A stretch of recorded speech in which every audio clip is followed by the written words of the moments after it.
Welcome back to Good Morning Live. It's Tuesday and Dr. K is joining us from All Valley Animal Care Center. Talking about dogs almost specifically this morning, talking about cherry eye, which you don't always see in all types of dogs normally, right? No, we usually see it in Cocker Spaniels, by the most common one. Cocker Spaniels, Boston Terriers, Bulldogs, Beagles, and Chihuahuas are probably the ones that we see it in the most. All right, so what exactly is cherry eye and how bad can it get for a dog? Well, what happens if you look at your dog's eye right in this area, you'll see kind of a pink kind of membrane. Okay. Well, there's a little gland on the inside of it.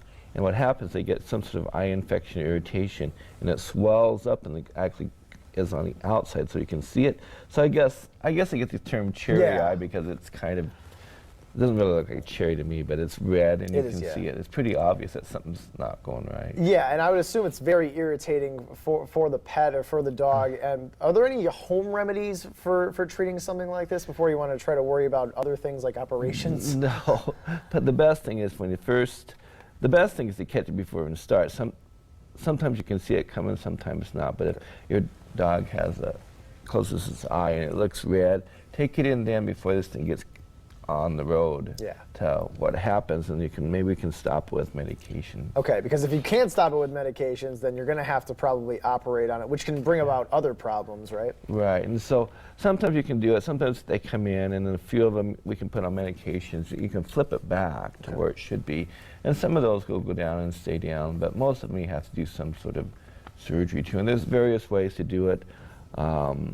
If it's been out for a long time, some people wait till they've been out for months.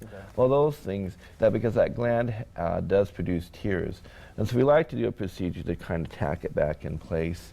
That works really well. Sometimes they've been out so long that initially they're pretty big and fluffy, but if you wait long enough, then they kind of harden up. So it probably has no function anyway, and so sometimes we remove those also. But it can lead to decreased tear production, and then if your eye doesn't have enough tears and it gets dry and they get something called KCS, and then you have to provide tears for your dog's eye. Right, and that's going to be more of a lifetime kind of treatment after that, right? It is. There is a surgery that some people use.